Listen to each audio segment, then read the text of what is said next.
tumbuh kuat, tumbuh yakin pada janji Allah Subhanahu wa taala.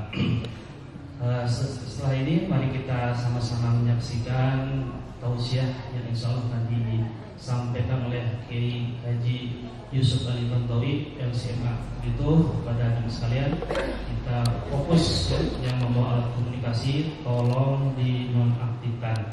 Jangan sampai ada hal-hal yang mengganggu jalannya ceramah yang akan disampaikan, supaya ilmu yang kita serap bisa bermanfaat dan bisa kita amalkan. Waktu dan tempat kami persilakan Pak Ustaz. Dia Ustaz.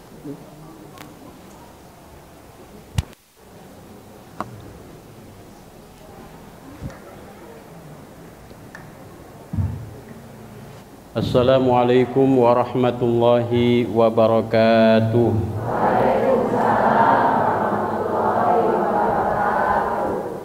Innal hamdalillah nahmaduhu wa nasta'inuhu wa nastaghfiruh wa na'udzu billahi min shururi anfusina wa min sayyiati a'malina may yahdihillahu fala mudilla lahu wa may yudlilhu falan tajida lahu waliyan mursyida. Allahumma fassalli wa sallim ala sayyidina wa habibina wa syafi'ina wa maulana Muhammad sallallahu alaihi wasallam wa ala alihi wa ashabihi ajma'in. Amma ba'du. Ayyuhal hadirun rahimakumullah, usi nafsi wa iyyakum bittaqwallahi wa ta'atih faqad fazal muttaqun wa la tamutunna illa wa antum muslimun. Bapak Ibu yang dirahmati Allah Subhanahu wa taala, mari kita panjatkan puji dan syukur kehadirat Allah Subhanahu wa taala yang mana rahmat Allah begitu besar. Salah satunya kita diciptakan menjadi manusia. Ini adalah rahmat Allah, Bu. Kira-kira Allah boleh nggak menciptakan kita jadi kodok misalkan? Ya boleh, itu kehendak Allah begitu, tapi Allah kehendaknya alhamdulillah dengan rahmatnya kita diciptakan sebagai manusia. Bahkan bukan hanya manusia, tapi diciptakan kita dalam tubuh yang lengkap dan sempurna. Oleh karena itu maka kita syukuri nikmat ini dengan beriman kepada Allah Subhanahu wa taala. Dan alhamdulillah kita pun Allah berikan rahmat dengan memiliki keimanan. Karena kalau tanpa iman saya yakin tidak akan kumpul di sini hari ini ya. Terlebih ini hari Sabtu, mungkin banyak yang liburan, mungkin sudah di mana begitu ya. Tapi karena keimanannya Bapak Ibu bisa hadir ikut pengajian. Mudah-mudahan Allah tambah nikmatnya, rahmatnya dengan diberikan istiqomah dalam keimanan. Amin ya rabbal alamin. Salawat beserta salam semoga tercurah limpah kepada baginda agung Nabi besar Muhammad sallallahu alaihi wasallam dan tidak lupa kepada seluruh keluarganya. Bapak Ibu yang dirahmati Allah, ini kita berkumpul dalam rangka memperingati Isra Mi'raj Nabi Muhammad sallallahu alaihi wasallam. Dalam Isra Mi'raj itu ada satu kejadian yang dilihat oleh Nabi Shallallahu Alaihi Wasallam begitu beliau dipertunjukkan neraka, Bu. Ternyata di neraka itu penuh perempuan. Tapi alhamdulillah di sini perempuan-perempuan justru yang paling penuh nih, Pak Ustaz. Jadi mungkin perempuan mana begitu ya penghuninya, bukan kita insya Allah penghuninya ya. Jadi neraka itu, Bu, penuh dengan perempuan, Bu. Sementara di sini ternyata pengajiannya justru yang paling penuh adalah perempuan, ibu-ibu. Insya Allah ini ibu-ibu ahli surga ya. Tapi jangan salah, Bu, masuknya perempuan ke dalam neraka itu simple. Salah satunya tidak berterima kasih kepada suaminya. Oleh karena itu maka mudah-mudahan dengan rajin ngaji, rajin kumpul di majelis ilmu bisa menghargai jerih payah suaminya ya.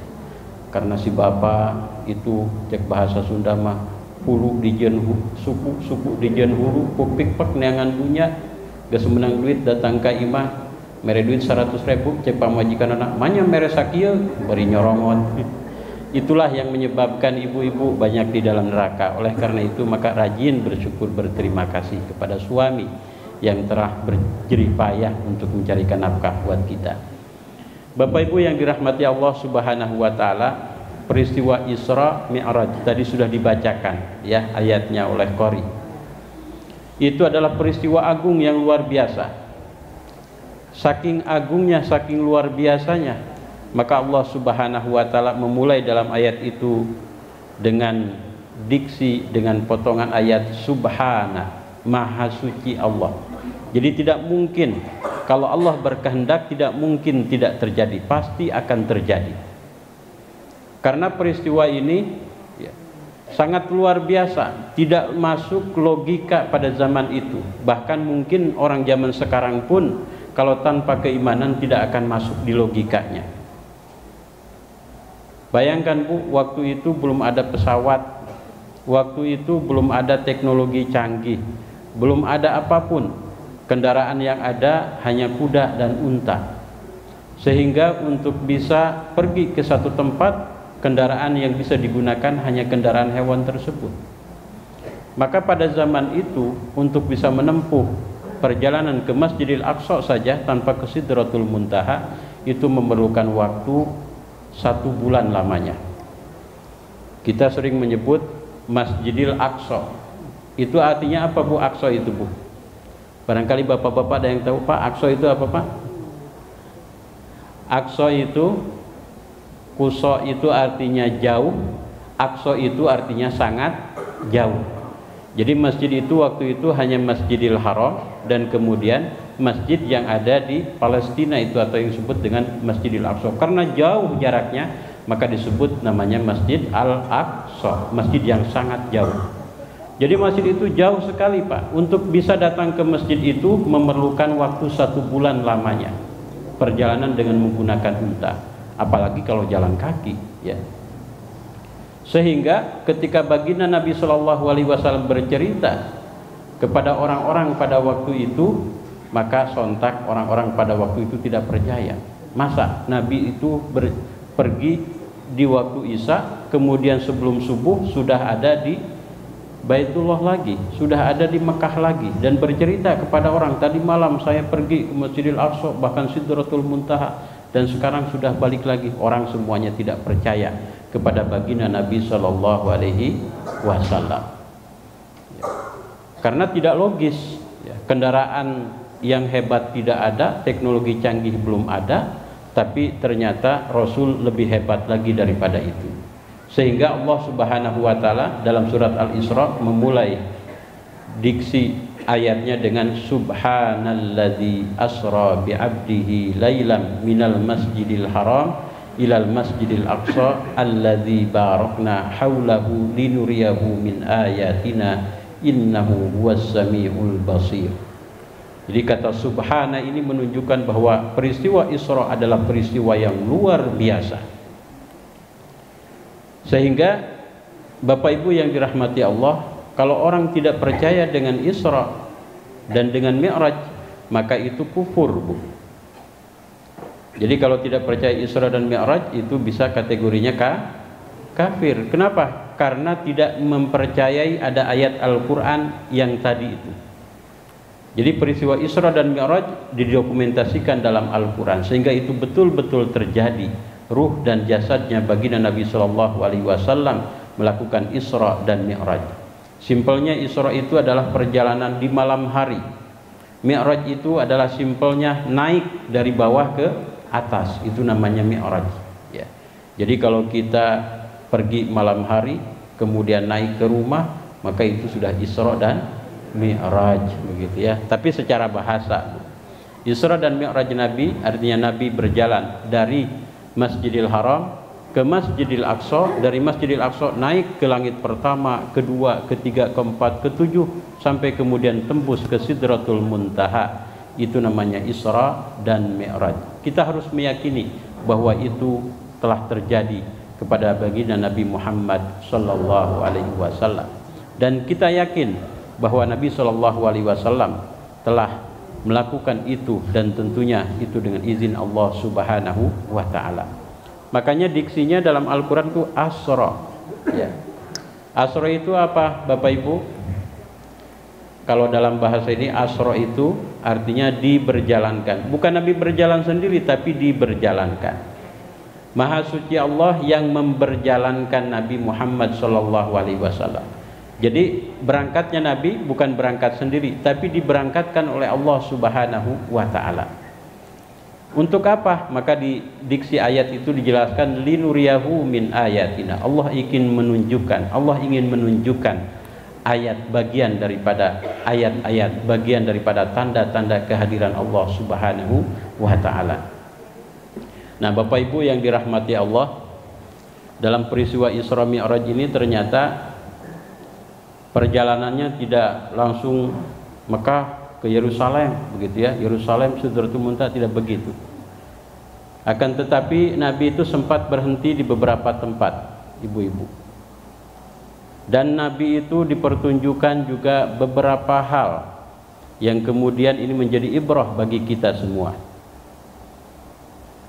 Nabi SAW ketika berangkat dari Mekah ke Palestina itu sempat berhenti di Madian, sempat berhenti di Madinah dulu, sempat berhenti di At-Tayyibah, di mana di situ daerah yang penuh dengan pohon-pohon kurma. Kata malaikat Jibril, ya Rasul, kita turun di sini. Maka Rasul pun turun di situ dan sholat 2 rakaat. Begitu jalan, kata malaikat Jibril, ini At-Tayyibah, nanti engkau akan hijrah ke sini. Padahal itu peristiwanya 1,5 tahun sebelum beliau hijrah dari Mekah ke Madinah. Begitu melanjutkan perjalanan, Rasul pun pernah turun di Madian. Disinilah tempat Nabi Musa alaihi salam. Kemudian Nabi pun naik lagi dan sempat turun di Tursina. Kata Nabi, disinilah tempat Nabi Musa mukalamah dengan Allah Subhanahu wa Ta'ala. Begitupun setelah itu Nabi SAW sempat turun di Bethlehem. Kata malaikat Jibril, disinilah Nabi Isa dilahirkan. Lebih dari itu, Bu, di tengah-tengah perjalanan Nabi SAW dipertunjukkan kejadian-kejadian yang luar biasa. Nabi melihat ada sekelompok orang yang menanam pada waktu itu, kemudian panen pada waktu itu. Bahkan yang lebih hebat lagi, setiap kali dipanen tumbuh lagi. Setiap kali dipanen tumbuh lagi. Maka Nabi SAW bertanya kepada malaikat Jibril yang menemani pada waktu itu, malaikat Jibril, ini perumpamaan apa? Kata malaikat Jibril, inilah perumpamaan orang-orang yang jihad di jalan Allah Subhanahu wa Ta'ala. Pahalanya tidak nunggu lama, tapi hari itu pun langsung dia panen. Bahkan pahalanya berlipat-lipat, lebih dari 700 kali lipat pahalanya. Akan tetapi ada peristiwa Bapak Ibu yang luar biasa menakutkan dan mengkhawatirkan. Nabi SAW dipertunjukkan ada sekelompok orang yang kerjaannya menggencet kepalanya, Bu, sudah hancur, balik lagi digencet lagi, bukan oleh orang lain tapi oleh dirinya sendiri. Nabi pun bertanya, malaikat Jibril, ini orang-orang apa? Dia menggencet kepalanya sendiri sampai hancur, kemudian balik lagi digencet lagi. Kata malaikat Jibril, Muhammad, inilah perumpamaan orang yang enggan menundukkan kepalanya sujud kepada Allah atau bersolat. Jadi orang yang tidak mau solat itu seperti itu diantaranya. Dia gencet kepalanya, sudah hancur, balik lagi digencet lagi, seperti itu. Berikutnya Nabi SAW juga Bapak Ibu dipertunjukkan ada sekelompok orang yang tidak menggunakan pakaian, hanya menutup kemaluannya dan belakangnya dengan selembar kain. Dia makannya batu-batuan, makannya rumput-rumputan yang berduri, bahkan kerikil jahanam dia makan. Baginda Nabi bertanya, malaikat Jibril, ini perumpamaan apa? Maka kata Nabi SAW, itulah perumpamaan umatmu yang tidak mau berzakat, bersedekah. Jadi orang di sininya kelihatan kaya, kelihatan gagah, tapi kalau tidak mau berzakat itu, Bapak Ibu, sesungguhnya yang dia makan itu kerikil-kerikil. Yang dia makan itu adalah rumput-rumput berduri. Oleh karena itu, maka supaya kita tergolong kepada orang yang fid dunya hasanah, fil akhirati hasanah, maka pastikan kekayaan kita ada nilai infak, zakat dan sedekahnya yang kita keluarkan.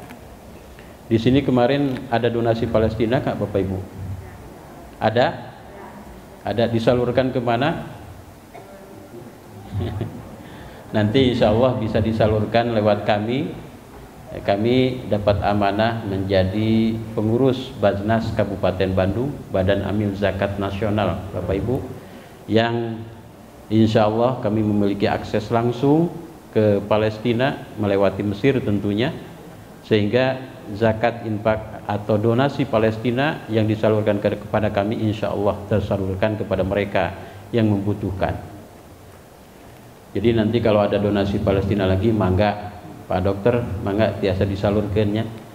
Ya. Jadi alhamdulillah Bu, kita di Indonesia ini Bu, negara yang sudah komplit lah menurut saya, rukun Islam itu sudah dilakukan semuanya oleh negara.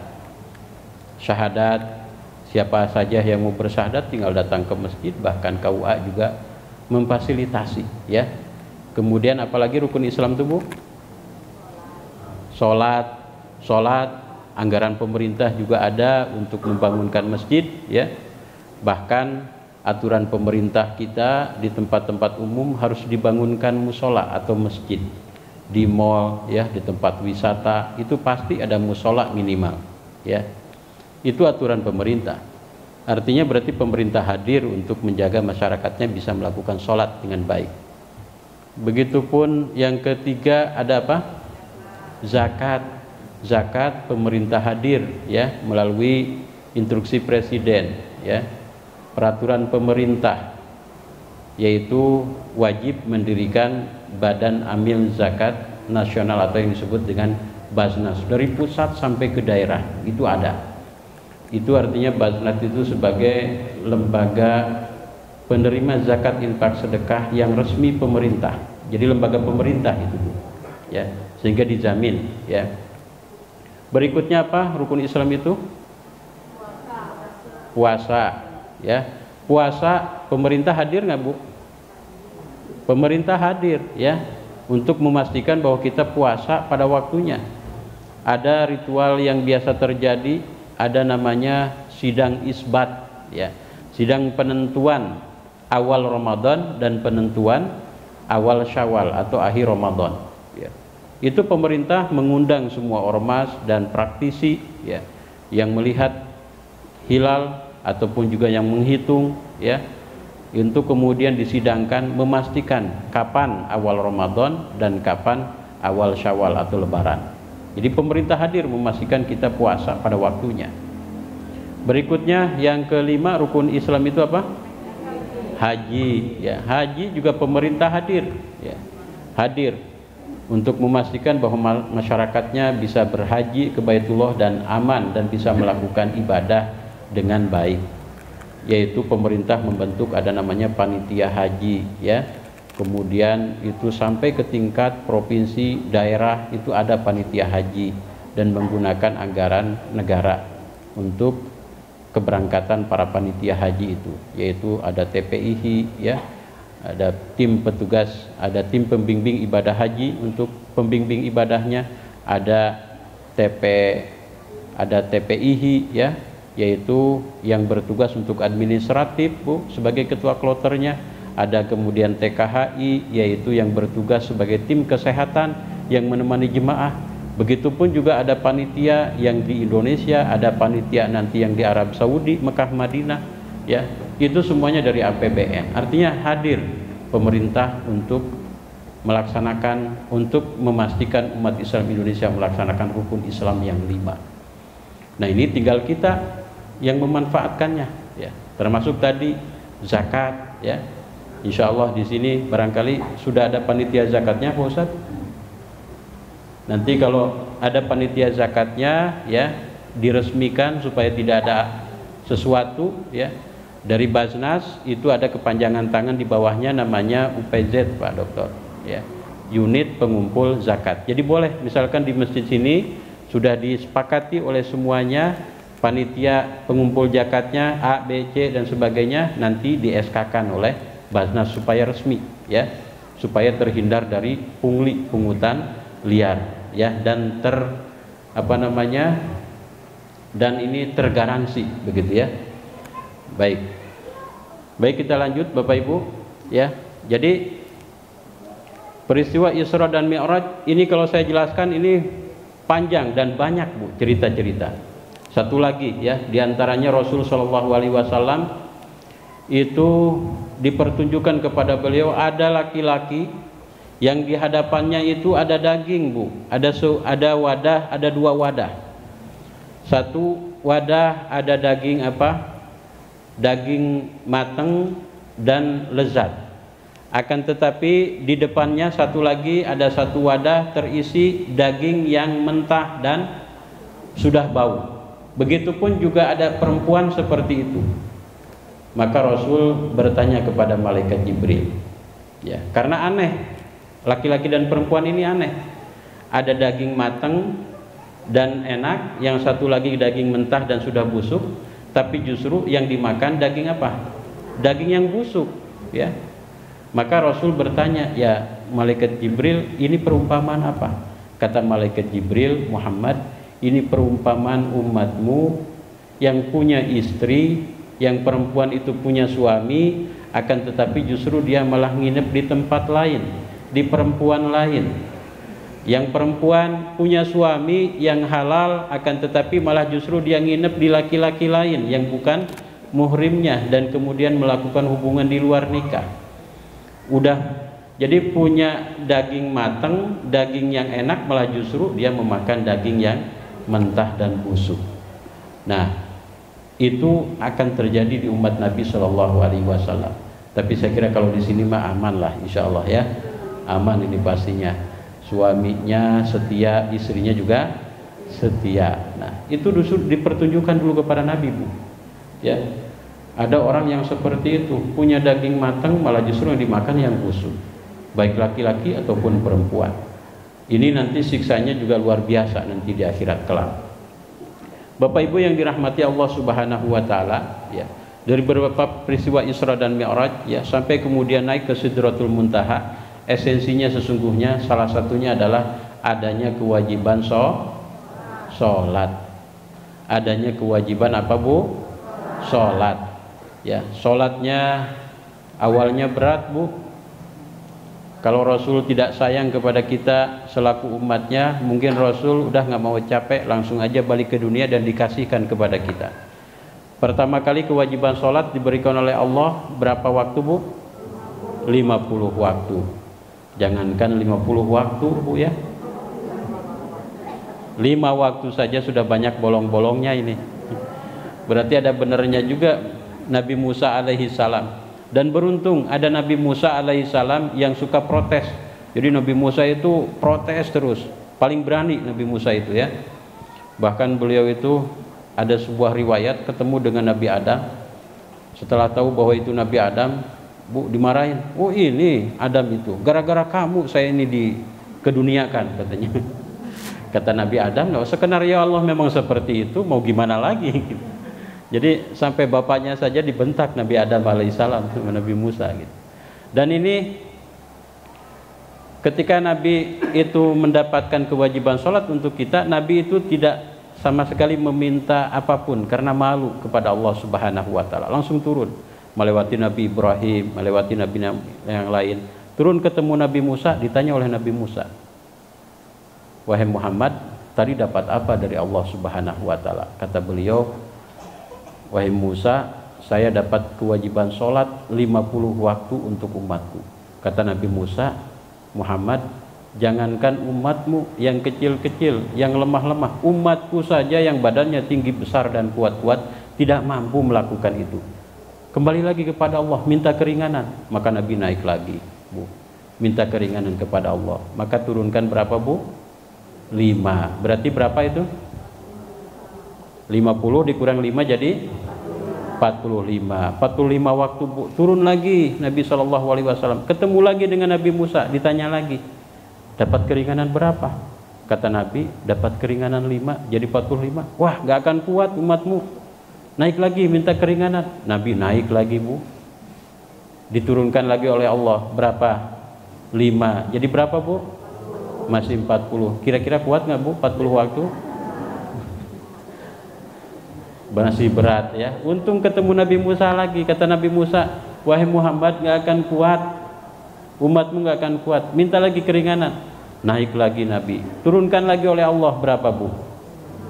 5, jadi berapa? 35. Kira-kira kuat 35 Bu? Masih berat ya. Ketemu lagi Nabi Musa, kata Nabi Musa, gak akan kuat umatmu, umatku saja tidak kuat, yang besar-besar, tinggi-tinggi, kuat-kuat begitu ya. Maka Nabi naik lagi, turunkan lagi 5, jadi 30. Begitu sampai 9 kali Bu, Nabi SAW naik, dan akhirnya kemudian Allah berikan kewajiban 5 waktu. Akan tetapi ini keistimewaan Nabi Muhammad, maka kita harus bersyukur jadi umat Nabi Muhammad SAW. Banyak sekali Allah berikan kelebihan kepada beliau dan umatnya. Bagi umat Nabi Muhammad itu melakukan kebaikan sekali itu sama dengan 10 kali. Jadi melakukan sekali sama dengan 10 kali. Allah berikan 5 waktu, akan tetapi 5 ini berbanding berapa Bu? 50. Maka sebetulnya esensinya tidak berbeda ya. Hanya saja tadi secara kuantitas 50 begitu ya. Tapi ini kuantitasnya 5 akan tetapi kualitasnya 50 bagi umat Nabi Shallallahu alaihi wasallam. Maka Bu, sudah 5 itu ketemu Nabi Musa, ternyata kata Nabi Musa, Muhammad gak akan kuat umatmu, minta lagi keringanan. Tapi Nabi Muhammad malu kepada Allah Subhanahu wa taala. Udah bolak-balik 9 kali, bayangkan ya. Demi kita gitu ya. 9 kali bolak-balik demi kita gitu. Kata Nabi Muhammad, sudahlah cukup 5 waktu insya Allah bagi umatku mampu melakukannya, dan itu ringan insya Allah. Terbukti di sini kan sholatnya rajin-rajin Bu ya. Ini suaminya pada berangkat ke masjid nggak nih? Enggak. Pak Ustadz suaminya nggak pada berangkat ke masjid. Mudah-mudahan Bu pulang dari acara ini bisikin suaminya, Pak mau pakai rok apa pakai celana gitu ya. Kalau di rumah terus ganti, sekarang mah pakai rok aja, jangan pakai celana gitu. Jadi arahkan Bu ke masjid ya. Karena masjid itu adalah tempat yang luar biasa. Tempat yang paling nyaman dan bisa memberikan kenyamanan. Coba lihat dalam ayat tadi, subhanalladzi asra bi 'abdihi lailam minal masjidil haram ilal masjidil aqsa. Jadi perjalanan Isra dan Mi'raj itu dari masjid ke masjid. Ini peristiwa Isra itu harus semakin memotivasi kita, khususnya bapak-bapak, untuk semakin rajin ke masjid. Kita harus jadikan tempat awal keberangkatan kita itu masjid, dan akhir hidup kita itu masjid, begitu. Isra dari masjid ke masjid. Bahkan Nabi SAW ketika beliau hijrah dari Mekah ke Madinah, apa yang dibangun Bu? Pertama kali rumah sendiri atau apa Bu? Masjid. Nabi itu singgah di Kuba. Datang hari Senin, Selasa, Rabu. Yang pertama kali beliau bangun bukan rumah sendiri Bu di Kuba itu, tapi masjid yang pertama kali beliau bangun. Begitupun Nabi itu dari Kuba kemudian ke Madinah, ke tempat tinggal beliau, itu pun juga yang dibangun masjid. Yang kita kenal dengan masjid apa sekarang itu? Masjid Nabawi. Jadi Masjid Nabawi itu adalah masjid kedua dibangun ketika beliau hijrah dari Mekah ke Madinah. Dan masjid itu istimewa sekali. Oleh karena itu, maka kalau kita ingin istimewa dan ingin mendapatkan keistimewaan dari Allah Subhanahu wa taala, pastikan kita selalu berada di masjid dan hati kita selalu berkait dengan masjid. Bahkan ini dalam peristiwa Isra Mi'raj itu ada kejadian yang luar biasa dan istimewa. Beliau itu kan naik Bu ke langit pertama, malaikat Jibril masih bisa ngikuti Bu. Ke langit kedua, malaikat Jibril masih bisa mendampingi. Langit ketiga, keempat, ketujuh, malaikat Jibril masih bisa mengikuti. Tapi begitu ke Sidratul Muntaha, malaikat Jibril sudah tidak mampu mengikuti. Akan tetapi begitu Rasul nyampe di Sidratul Muntaha, ternyata Ibu, Nabi melihat ada seorang laki-laki yang duduk berzikir kepada Allah Subhanahu wa taala. Ketika ditanya, ternyata seorang laki-laki itu adalah salah satu keistimewaan sehingga kemudian dia dekat dengan Allah, berada di Sidratul Muntaha, adalah qalbuhu mu'allakun bil masajid. Hatinya selalu terpaut dengan masjid, ahli masjid. Padahal malaikat Jibril saja sudah tidak bisa, Bu, masuk ke situ. Ini ada orang yang bisa ada di situ. Ternyata dia adalah orang yang ahli masjid. Oleh karena itu, kalau suaminya ingin berada di surga, di tempat termulia, pastikan suami dan anak laki-lakinya rajin ke masjid dan memakmurkan masjid. Dan dalam surat At-Taubah Allah juga menegaskan, ibu-ibu, bapak-bapak, innama ya'muru masajidallah man amana billah wal yaumil akhir wa aqamas shalah wa ataz zakah wa lam yakhsha illallah.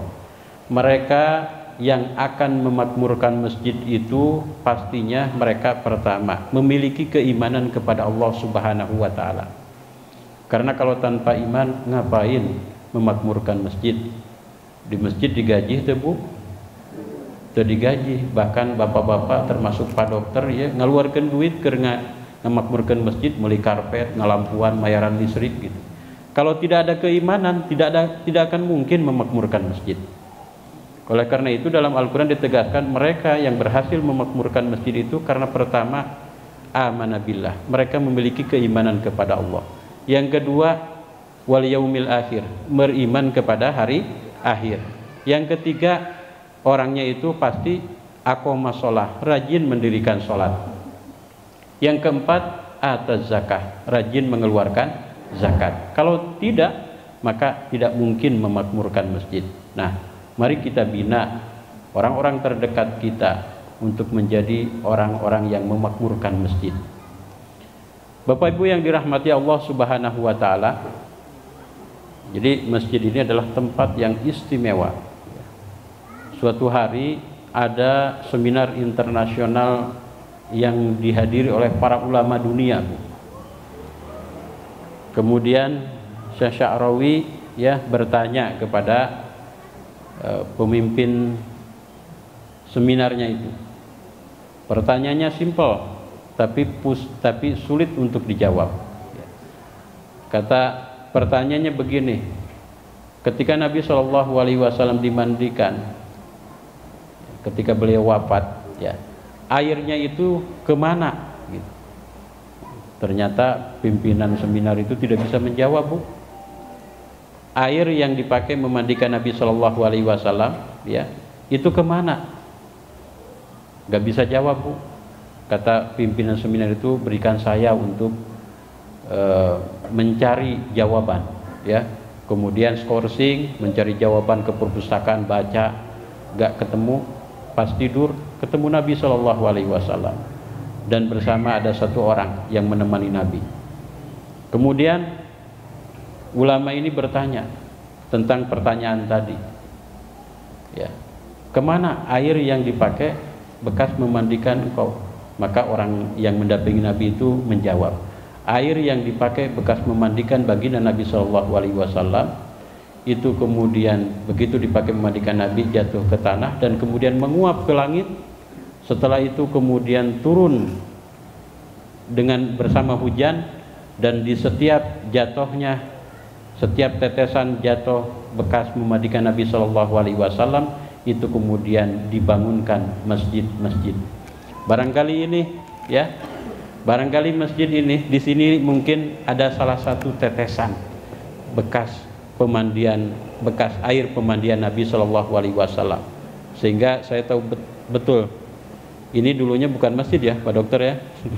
Bukan masjid, perjuangan yang luar biasa dari Pak Dokter dan teman-teman, kemudian jadilah masjid. Jadi masjid itu, ya, ternyata salah satunya adalah tetesan dari bekas pemandian baginda Nabi SAW yang terbawa oleh air angin dan air hujan. Itu kata Syekh Sya'rawi, ya, seperti itu. Makanya jadilah ahli masjid kalau ingin tenang dalam rumah tangganya. Jadilah ahli masjid kalau ingin terjamin kehidupannya. Insya Allah itu pasti, ya.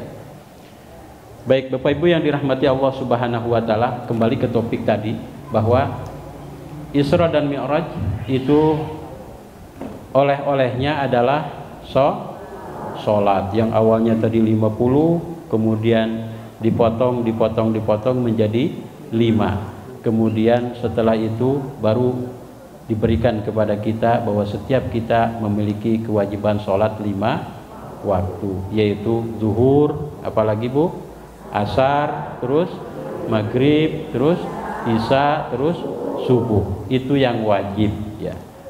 Lebih dari itu maka itu namanya sunnah. Maka upayakan kita melakukan sholat dengan baik. Yang wajib tentunya kita harus lakukan, yang sunnah-sunnah kita harus upayakan. Nah Bapak Ibu, kenapa sholat itu diberikan dengan proses yang luar biasa? Itu menunjukkan bahwa sholat itu adalah ibadah yang apa Bu? Luar biasa. Akan tetapi kadang-kadang kita menyepelekan. Padahal Allah sudah memberikan karunia kepada kita, karunia yang luar biasa. Jadi Rasul itu kalau beliau dalam kondisi banyak masalah, Rasul juga manusia, terkadang pusing, banyak masalah, maka Rasul keluar rumah dan mencari Bilal. Mana Bilal? Kok azan ini belum datang juga, begitu ya. Begitu datang Bilal, ya Bilal, arihna ya Bilal. Tenangkan hati kita wahai Bilal, ayo cepat azan. Maka Bilal azan dan kemudian sholat. Jadi sholat itu ternyata Bu bisa membuat kita tenang dan nyaman. Terbukti Bu, lamun kerlengit kunci sholat kumaha Bu? Ibu-ibu poho kunci, begitu sholat kan langsung kagamar, oh kunci teh di dinya gitu ya. Lengit duit, begitu sholat segala kabayang begitu ya. Tapi yang jelas bahwa sholat itu mampu menenangkan hati kita Bu. Rasul pun juga melakukan itu. Makanya pantas Allah Subhanahu wa taala berfirman, ya ayyuhalladzina amanu ista'inu bis-sabri was-shalah. Wahai orang-orang yang beriman, mintalah pertolongan kepadaku dengan sabar dan sholat. Jadi sholat itu adalah upaya kita untuk meminta pertolongan kepada Allah Subhanahu wa taala. Sholat adalah media di mana kita bisa langsung bermukalamah dengan Allah Subhanahu wa taala. Ada seorang sahabat menyampaikan, kalau engkau ingin diajak bicara oleh Allah, maka bacalah Al-Qur'an. Karena sesungguhnya Quran itu adalah kalamullah. Apa yang ada dalam Al-Qur'an itu adalah kalam Allah. Allah sedang mengajak bicara kepada kita. Ketika Allah menyampaikan ya ayyuhalladzina amanu, itu Allah memanggil kita. Ya ayyuhalladzina amanu, ya ayyuhan nasu, itu Allah memanggil kita. Jadi kalau kita Bapak Ibu ingin diajak bicara oleh Allah, baca Al-Qur'an. Tapi sebaliknya kata sahabat ini, kalau engkau ingin berbicara kepada Allah, maka sholatlah. Sesungguhnya ketika sholat itu kita berbicara kepada Allah Subhanahu wa ta'ala. Ihdinas siratal mustaqim, iyyaka na'budu wa iyyaka nasta'in. Ya Allah, ihdinas siratal mustaqim, tunjukkan aku jalan yang lurus, begitu ya. Jadi ketika kita sholat Ibu, esensinya adalah kita berbicara kepada Allah Subhanahu wa ta'ala.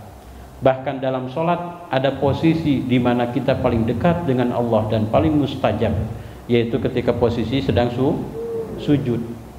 Karena posisi sujud di mana posisi kita merendahkan diri serendah-rendahnya. Kepala yang kalau orang sentuh kita marah, karena itu menghinakan kita, maka justru apa yang kita muliakan ini kita tempelkan ke tanah, bahkan tanah itu sering kita injak.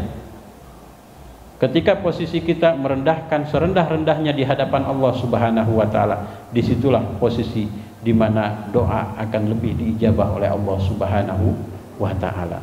Maka semakin rajin sholat Bapak Ibu, semakin rajin sujud, maka artinya semakin kita banyak doa yang diterima oleh Allah Subhanahu wa ta'ala. Rajin sholat Bu? Insya Allah. Kumaha rajin sholat Bu? Upami walaranana insya Allah. Upami insya Allah berarti atau satana pitacan Bu? Sehingga model ayeuna diajak urang ka geria yuk insya Allah. Berarti insya Allah mah atau saja? Saja.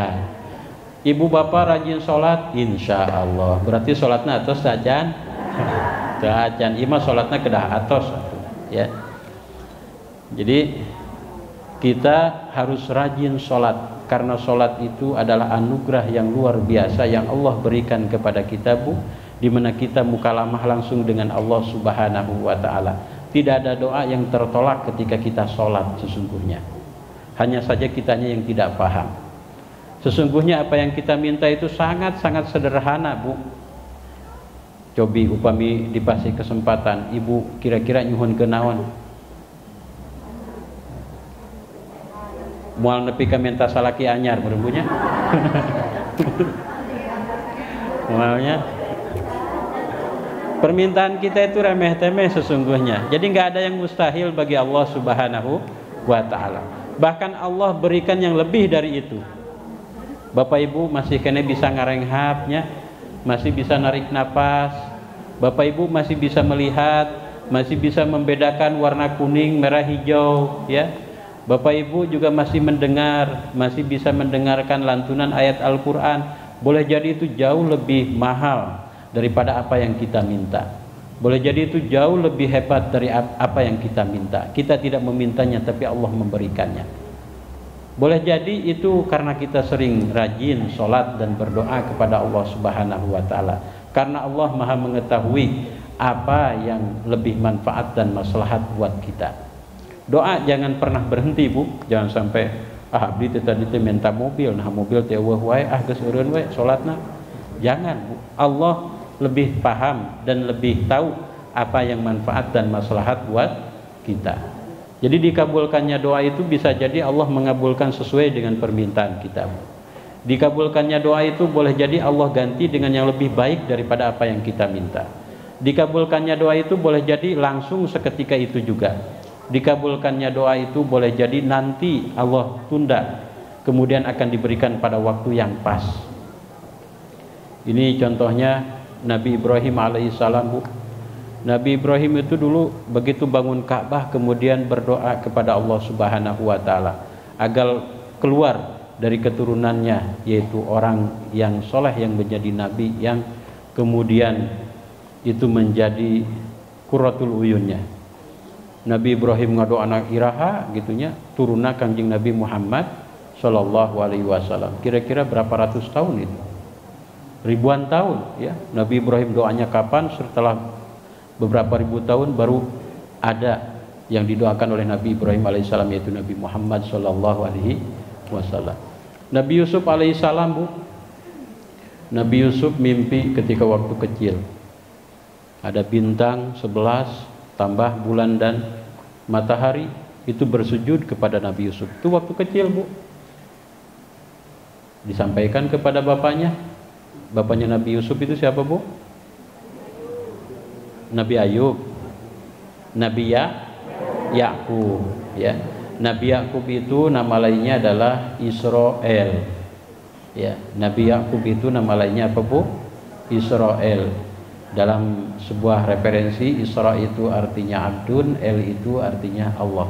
Jadi lamun di bahasa Arabkan Israel teh Abdullah. Jadi Nabi Yakub itu nama lainnya Israel, sehingga anak-anaknya Nabi Yakub namanya Bani Israel. Tapi bukan Israel nama negara sekarang, ya. Dia hanya mengutip nama itu, tapi sebetulnya dia adalah sempalan kecil yang bahkan justru bermasalah, begitu ya. Jadi Nabi Yusuf waktu kecil itu bermimpi 11 bulan tambah bulan 11 bintang tambah bulan bintang bersujud kepada beliau. Nyampaikan kepada Nabi Yakub, kata Nabi Yakub, jangan bilang-bilang sama yang lain. Karena Nabi Yakub tahu bahwa Nabi Yusuf ini akan menjadi orang terhormat dan hebat, begitu ya. Nah, ini orang-orang politik juga begitu, Bu. Kalau orang politik itu jangan banyak ngomong tentang masa depan, kedengaran orang nanti dijegal gitu ya. Jadi kata Sayyidina Ali, ya, harus merahasiakan keinginan terbaik kita, karena kalau dilontarkan kepada orang, orang tahu, biasa loba nu hasud, Bu, ya.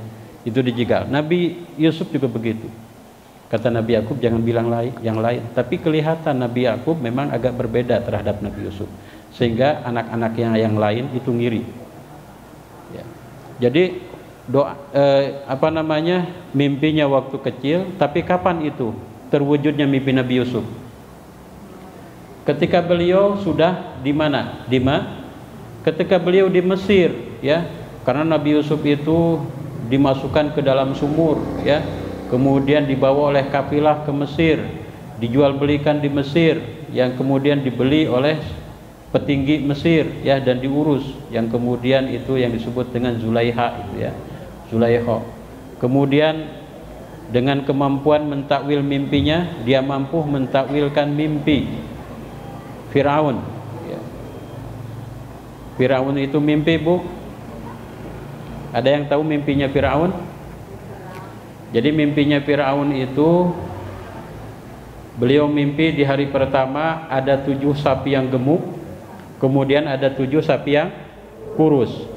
7 sapi yang gemuk dengan sapi yang kurus. Logikanya yang mana yang dimakan? Yang kurus apa yang gemuk, Bu?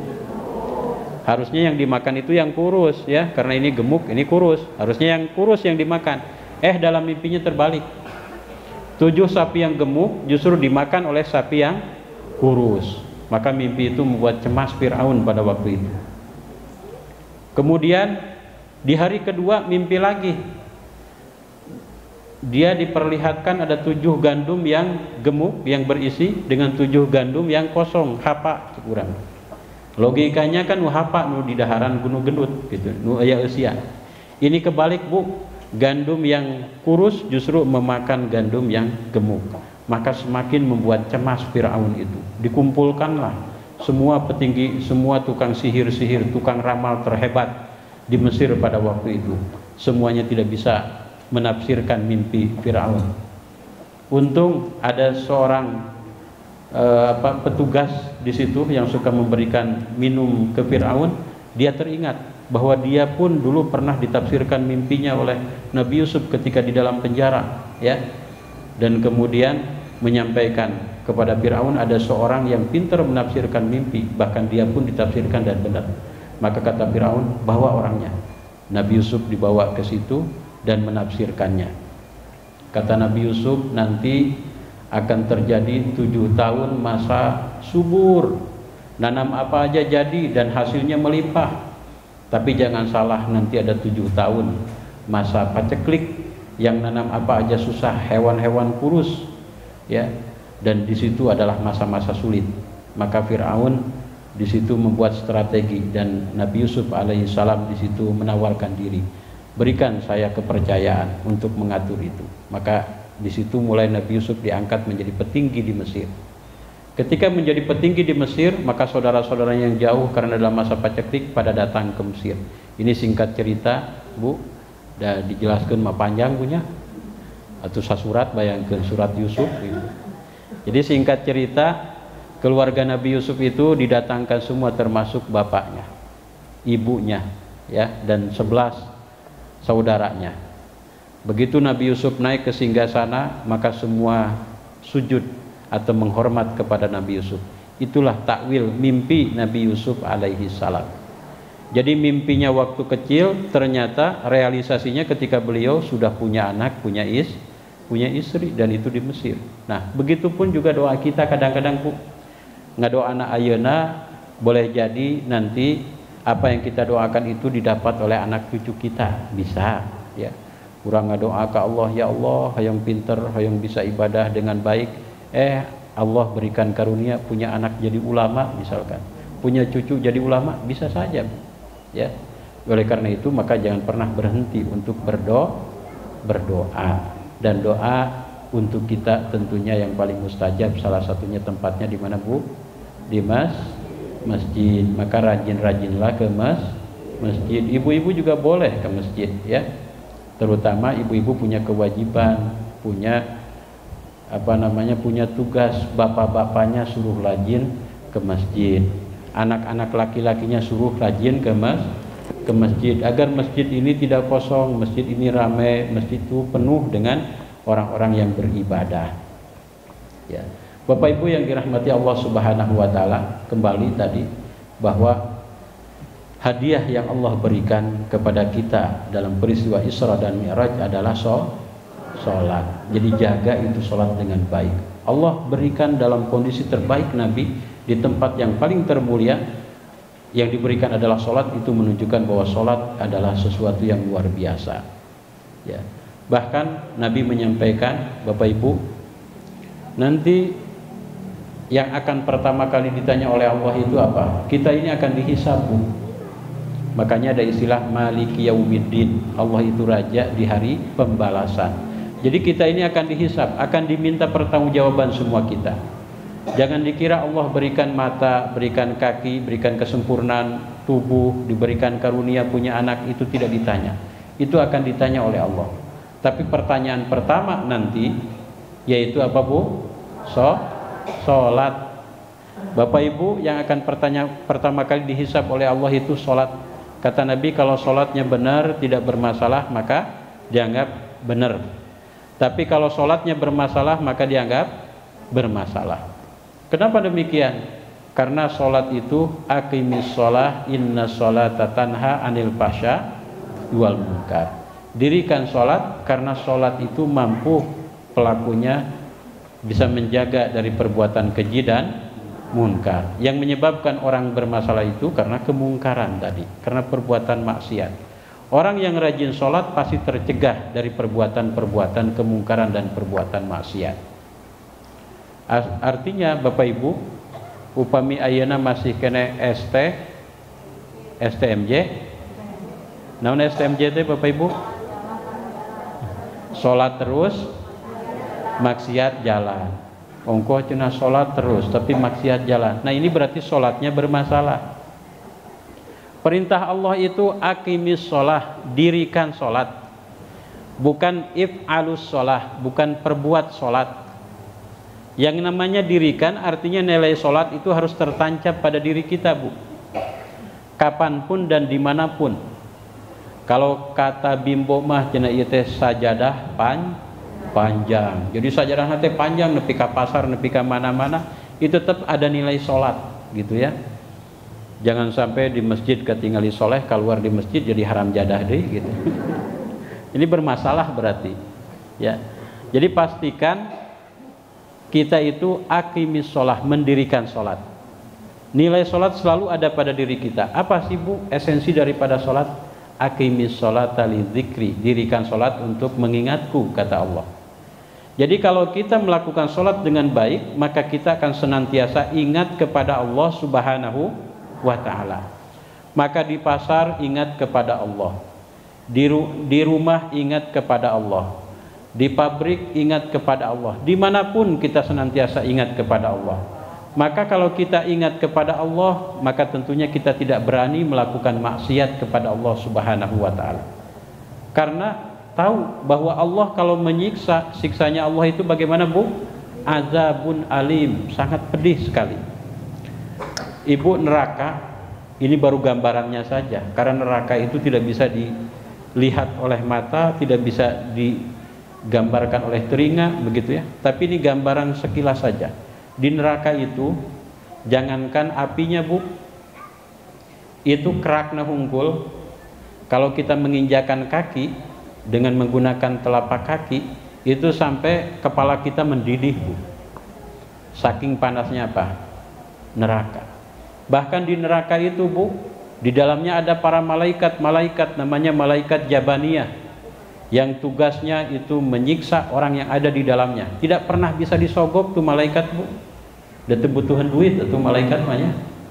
Walaupun mawa duit loba, ke lamun maot bekalan duit jeung emas keur nyogok malaikat misalnya. Itu gak akan bisa, Bu. Jadi malaikatnya itu bengis. Allah suruh menyiksa, ya sudah menyiksa terus begitu ya. Bahkan ini gambaran, Bu, bukan hanya malaikat yang ada di dalam neraka, Bu.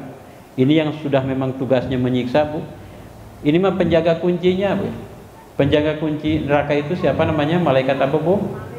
Malaikat Malik. Ketika Rasul Mi'raj itu kan ketemu dengan malaikat Malik, Bu. Itu malaikat Malik disalami oleh Nabi, assalamualaikum, jawabannya waalaikumsalam. Geus baeud we, Bu. Itu malaikat Malik ketemu dengan Nabi saja baeud we gitu. Tidak tersenyum sama sekali. Nabi SAW heran, kenapa malaikat Malik kok seperti itu? Karena di langit pertama ada namanya malaikat Ismail ya, pintu kedua, ketiga itu semuanya tersenyum ketika bertemu dengan Nabi Shallallahu Alaihi Wasallam. Tapi begitu malaikat Malik itu tidak tersenyum sama sekali. Kata malaikat Jibril, wahai Muhammad, malaikat Malik itu memang dari pertama kali diciptakan sampai sekarang tidak pernah tersenyum. Kalau memang dia pernah tersenyum, pasti ketika ketemu dengan kamu dia akan tersenyum kepada kamu. Jadi eta teh malaikat nu jaga pintu naonna Bu? Nu ngajaga pintu neraka na komo lamun anu di jerona, anu tukang nyiksa na, siga kumaha kejamna gitu. Maka kalau sholat kita betul dan kita senantiasa ingat kepada Allah, kita akan takut tentunya. Para penyiksanya aja sudah seperti itu, maka tidak berani melakukan maksiat. Dan tentunya kalau kita selalu ingat kepada Allah, Bapak Ibu, maka kita akan termotivasi untuk melakukan kebaikan. Karena Allah kalau membalas amal itu balasannya tak terhingga. Apa yang kita nikmati di dunia ini digambarkan oleh Nabi Shallallahu Alaihi Wasallam itu sangat kecil sekali daripada kekayaan Allah Subhanahu Wa Taala. Rasul mengilustrasikan Bu, kenikmatan yang ada di dunia ini, kata Rasul, itu ibaratnya kalau kalian memasukkan jarum ke air laut, kemudian jarum itu diangkat, nah yang netes di jarum itu, itulah setetes, itulah kekayaan Allah yang Allah sebarkan di muka bumi. Maka berarti lautan yang begitu banyak itu adalah gambaran banyaknya dan tak terhingganya daripada karunia Allah Subhanahu wa Ta'ala. Maka tentunya kalau sholatnya benar, bukan melakukan maksiat atau kemungkaran, maka kita senantiasa melakukan kebaikan dan kebaikan. Nah, itu sholat Bu. Makanya kenapa sholat itu 5 kali, ya, supaya kita senantiasa ingat kepada Allah. Poho sholat ingat deui, poho sholat ingat deui, kan gitu. Sehingga ada dalam agama itu namanya salah satu tujuan adanya syariat Islam atau maqasidus syariah itu ada namanya hifdzuddin, menjaga agama. Bagaimana Allah memberikan aturan supaya kita senantiasa terjaga agama kita, yaitu adanya kewajiban sholat. Maka sholat itu 5 kali dalam sehari dan terus menerus tanpa henti. Nah ini mudah-mudahan semakin termotivasi ya. Jadi sholat itu bukan beban Bu.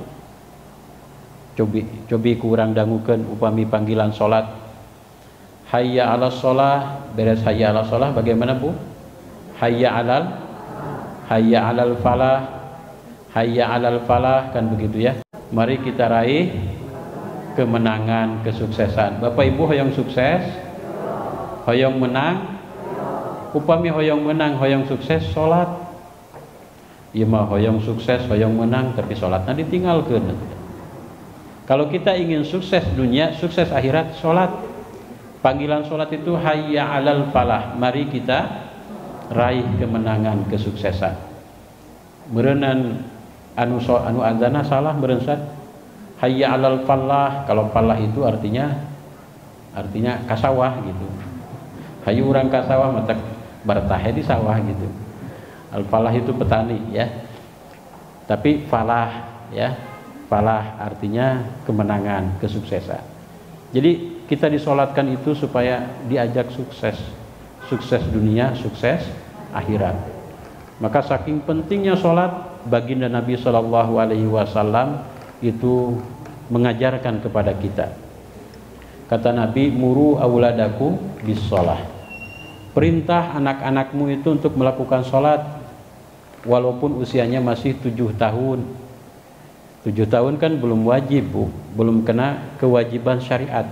Tapi walaupun belum wajib, didik anak itu sejak dini untuk melakukan sholat. Umur 7 tahun tuh biasakan diingatkan, ayo neng sholat, ayo sholat. Walaupun tidak mau sholat, yang penting kita ingatkan sholat. Bahkan kata Rasul, pukul. Kalau umurnya sudah 10 tahun, itu pukul ya, karena sudah mendekati balik ya, mulai agak sedikit dengan hal yang membuat dia takut, pukul supaya sholat. Nanti ketika balik, maka dia terbiasa untuk melakukan sholat. Karena sholat ini adalah sesuatu yang tadi istimewa dan luar biasa. Bahkan Nabi juga menyampaikan al-farqu bainal mu'min wal kafir tarkus sholah. Yang membedakan antara mukmin dan kafir itu adalah meninggalkan sholat. Bukan kopiah Bu, bukan kopiah hideung siga kieu, Da kerusum pilek makan marake kopiah kabeh atuh. Anu kan ibu terang pangintennya agama sanes Islam, tapi ketika kampanye marake kopiahnya. Marake kopiah gitu kan. Dan kopiah itu bukan tanda muslim dari Arab mah sanes nu kieu, ini mah di Indonesia gitu ya. Jadi apa yang membedakan muslim dengan kafir? Tarkus sholat, tidak sholat.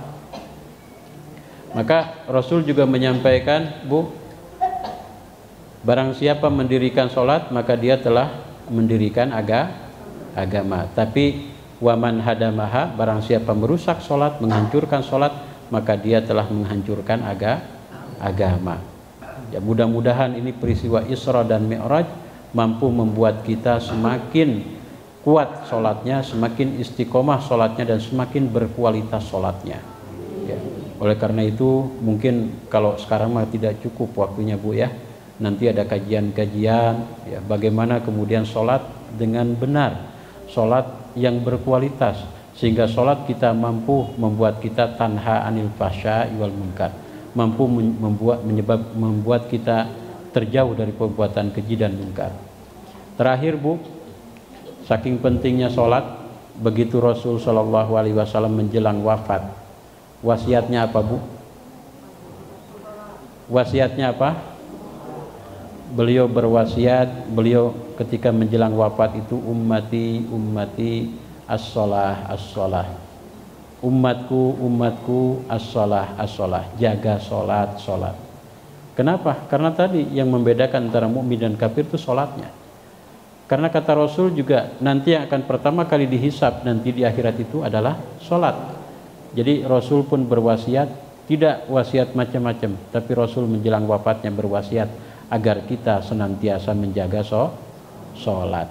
Mudah-mudahan ibu bapak, hikmah daripada Isra dan Mi'raj ini kita semakin diberikan kekuatan oleh Allah Subhanahu wa taala untuk menjalankan sholat dengan baik.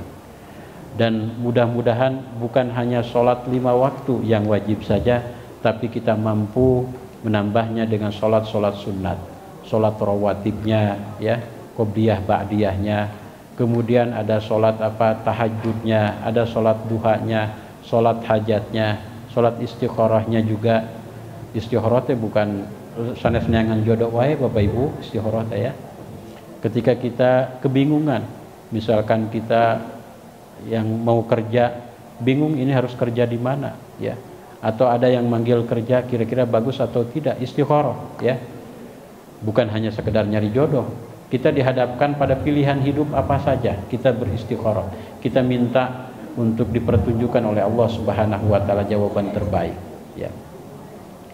Berikutnya Bapak Ibu, ada di hadapan kita sebentar lagi kalau datang Rajab, itu artinya mendekati bulan Ramadan. Rasul itu begitu masuk Rajab, beliau berdoa, Allahumma barik lana fi Rajaba wa Sya'bana wa balighna Ramadan. Ya Allah, berkahi aku di bulan Rajab, berkahi aku di bulan Sya'ban, dan sampaikan usiaku pada bulan Ramadan. Ini artinya Bu, bahwa kita begitu masuk Rajab ini mau masuk bulan yang mulia nih.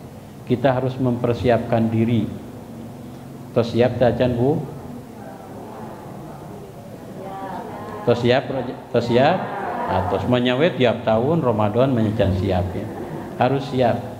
Nah, kebiasaan kita tanpa persiapan Ramadan teh Bu. Jadi begitu Ramadan komo di hari pertama ningali tisu dina gelas bari kacaian siga naon? Asa ningali kalapa muda. Jadi segala titinggalian teh beda we itu. Atuh da puasana karek diajar nya. Ieu mah aya cucunguk ngariung di tengah imah siga naon? Siga korma cenah. Manya ya korma jeleng-jelengan gitu. Itu karena apa Bu? Karena puasanya kita baru mulai ya. Ayat taraweh di pilihan. Mana masjid nu tarawehna panggancangna jeung pangsautikna. Rasul itu Bu untuk Ramadan mempersiapkan dari bulan Rajab. Allahumma barik lana fi Rajab wa Sya'bana wa balighna Ramadan. Maka Abu Bakar Al-Balkhi itu menyampaikan, Rajab itu adalah bulan menanam, Sya'ban bulan memelihara, Ramadan bulan panen. Jadi Ramadan itu harus betul-betul kita panen. Panen amal Bu di Ramadan tuh, ya. Sholatnya di bulan Ramadan itu sholat wajib bernilai 70 kali lipat. Sholat sunat sama seperti wajib, ya. Kalau kemudian di bulan Ramadan itu sodakohnya bisa berlipat-lipat, ya. Kemudian di sana ada Lailatul Qadar, ibadah semalam itu berbanding lebih baik, bukan sama, lebih baik daripada 1000 bulan. Maka bonus Ramadan akan kita dapat, akan kita panen dengan baik, bukan baru nanam gitu. Maka puasana dimulai dari sekarang dibiasakan. Sya'ban kita pelihara. Begitu Ramadan sudah tidak kaget lagi. Kita melakukan sholat, puasa, baca Quran, ritual ibadah dengan maksimal. Baru Ramadannya akan Ramadan yang berkualitas. Nanti bagaimana hubungannya? Setelah beres Ramadan, Bapak Ibu, masuk bulan Syawal, Zulqa'dah, Zulhijjah dan sebagainya, itu akan dilewati dengan ketakwaan. Karena esensi puasa itu la'allakum tattaqun, ya. Jadi begitu Ramadan kita berhasil takwa, begitu 11 bulan ke depannya dilalui dengan ketakwaan sehingga terus berkualitas kehidupan kita. Nah, ini mudah-mudahan kita awali dengan momen Isra dan Mi'raj Nabi, ya. Kemudian membuat kita semakin yakin lagi dengan kenabian kerasulan beliau dan keesaan keagungan Allah, dan kita merasa bahagia dengan diberikan karunia sholat. Kita perbaharui dan tingkatkan kualitas sholat kita sehingga kemudian begitu datang Ramadan kita mampu melakukan ibadah dengan maksimal dan meraih panen-panen yang berkualitas. Bapak Ibu yang dirahmati Allah, saya kira itu saja yang bisa disampaikan. Mohon maaf atas segala kekurangan. Wallahu muwaffiq ila aqwamit thoriq. Wassalamualaikum warahmatullahi wabarakatuh.